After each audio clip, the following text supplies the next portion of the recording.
Assalamualaikum warahmatullahi wabarakatuh. Ya, apa kabarnya anak-anak? Sudah lama kita nggak bertemu. Nah, pada kesempatan kali ini, sebelum kita mengawali pembelajaran, Ibu akan menjelaskan mengenai bertoharoh. Apa itu yang dimaksud dengan bertoharoh? Bertoharoh itu adalah mensucikan. Nah, contohnya seperti berwudu, ya. Nah, sebelumnya siapa yang di sini sudah melaksanakan sholat 5 waktu? Ayo, jangan boleh bolong-bolong ya anak-anak ya. Tetap harus melaksanakan sholat 5 waktu karena itu kewajiban bagi umat Islam ya. Itu harus dilaksanakan sholat 5 waktu, gak boleh bolong-bolong. Subuh, zuhur, asar, maghrib, dan isya itu harus dilaksanakan. Kalau bolong-bolong gimana? Nah, diperbaiki lagi ya. Anak-anak gak mau kan? Ada yang mau masuk neraka? Nah, pengennya semua ke surga kan? Jadi selama di rumah itu manfaatkan waktu kalian ya untuk berbuat kebaikan. Kemudian untuk menambahkan pahala yaitu dengan melaksanakan sholat 5 waktu karena kalian cuma di rumah, nggak ada beban kan di rumah. Nah, gitu. Kemudian kurangi bermain game, kurangi bermain HP ya. Selalu ingat kepada Allah. Ketika ada kumandang adzan, silakan anak-anak bergegas untuk mengambil air wudhu dan melaksanakan sholat. Ya, gitu ya. Pokoknya selalu ingat pesan dari guru. Walaupun kita belum berjumpa, tapi kalian harus tetap ingat pesan dari Fitri ya untuk sholat 5 waktu. Setelah sholat, kalian mendoakan siapa? Ya, mendoakan kedua orang tua kalian.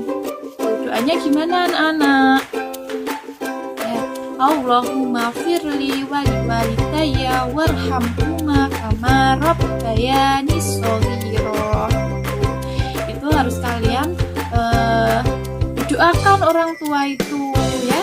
Karena orang tua yang sama ini mereka itu udah bersusah payah mencari rezeki buat kalian. Kalian juga harus mendoakan mereka gitu ya. Kemudian sholat 5 waktu. Dan kita kembali ke toharoh. Toharoh ini kalian bisa menggunakan beberapa alat seperti apa?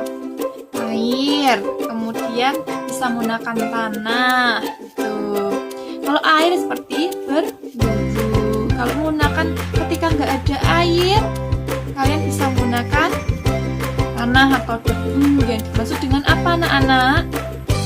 Ayo, masih ingat? Ya, bertayamum. Ketika tidak ada air, kalian bisa menggantikan wudhu itu dengan bertayamum.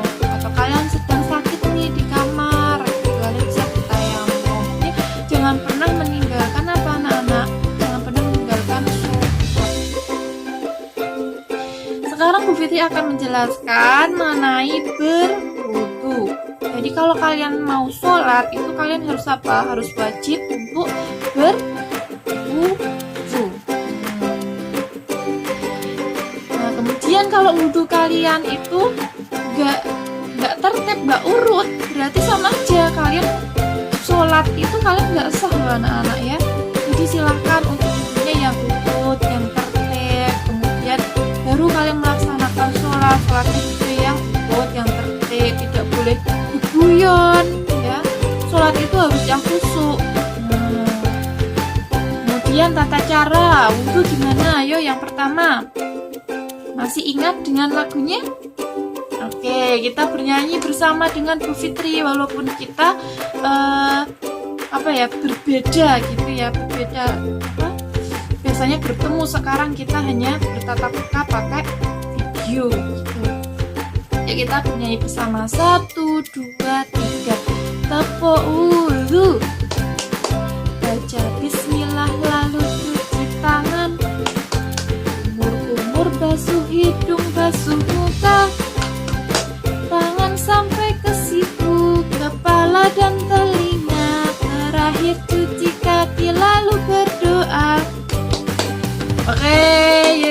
selamat buat kalian semua. Oke, kita selanjutnya yaitu urutan berwudu yang baik dan benar. Yang pertama apa anak-anak? Oke, yang pertama adalah niat dan berdoa. Oke, niat wudunya gimana? Ayo. Nawaitul wudu'a li raf'il hadasil asghari fardhu lillahi ta'ala. Oke, sesudah itu kalian ambil air tuh. Nah, kemudian yang pertama apa yang dilaksanakan? Yaitu mencuci kedua tangan. Nah, dahulukan yang tangan kanan terlebih dahulu, baru yang kiri. Tangan kanan 3 kali. Ingat ya anak-anak ya, di sela-sela tangannya juga dibasuh, jangan cuman kayak gini ya, tapi ini 1, 2, 3. Kemudian yang kiri 1, 2, 3 gitu.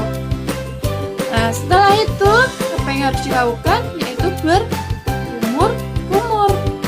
Nah, sebanyak 3 kali kumur-kumur, dimasukkan airnya, kemudian dikumur-kumur di dalam mulut ya, jangan cuman dibuang aja itu airnya, tapi dikumur-kumur seperti ini ya.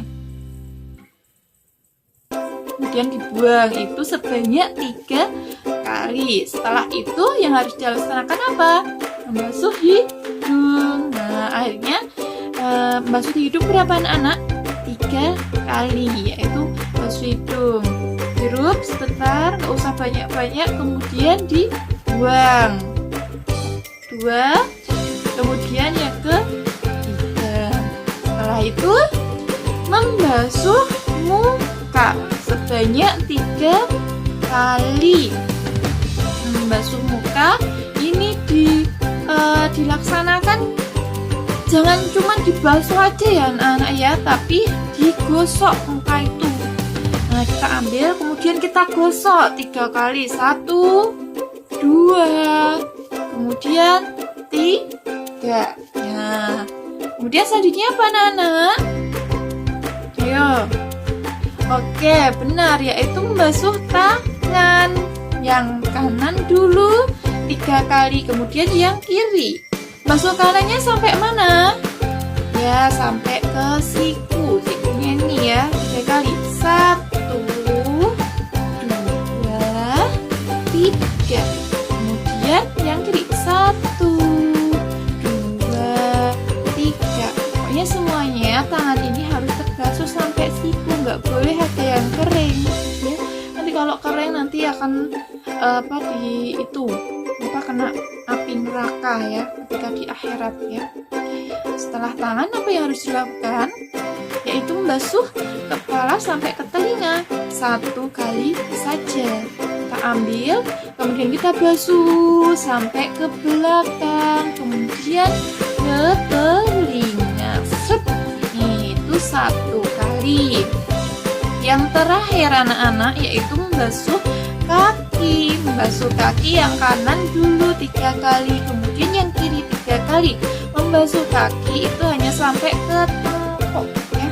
Jadi nggak usah anak-anak itu sampai ke lutut, itu nggak usah ya. Jadi cuman dibasuh tapi digosok ya anak-anak ya.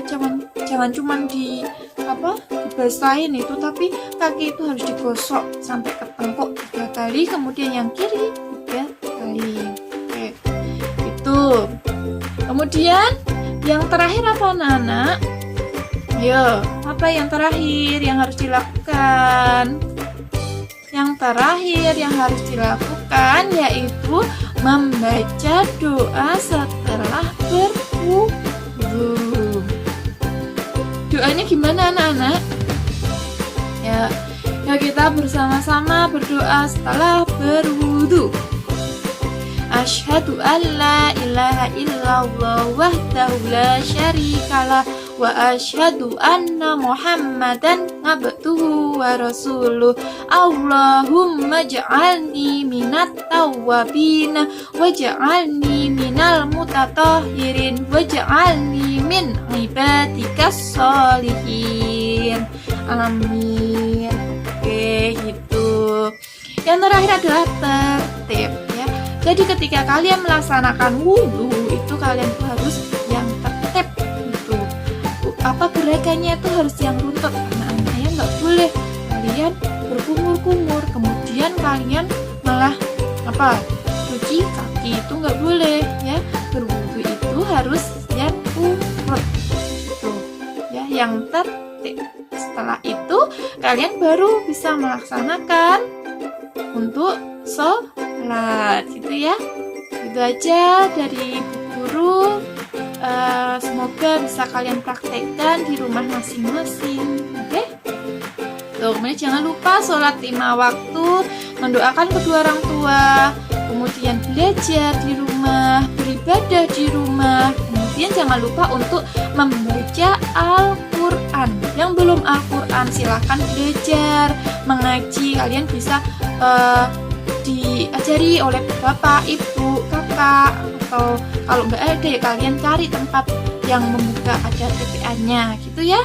Oke, itu aja dari Bu Fitri. Sampai jumpa ke pembelajaran selanjutnya. Assalamualaikum warahmatullahi wabarakatuh.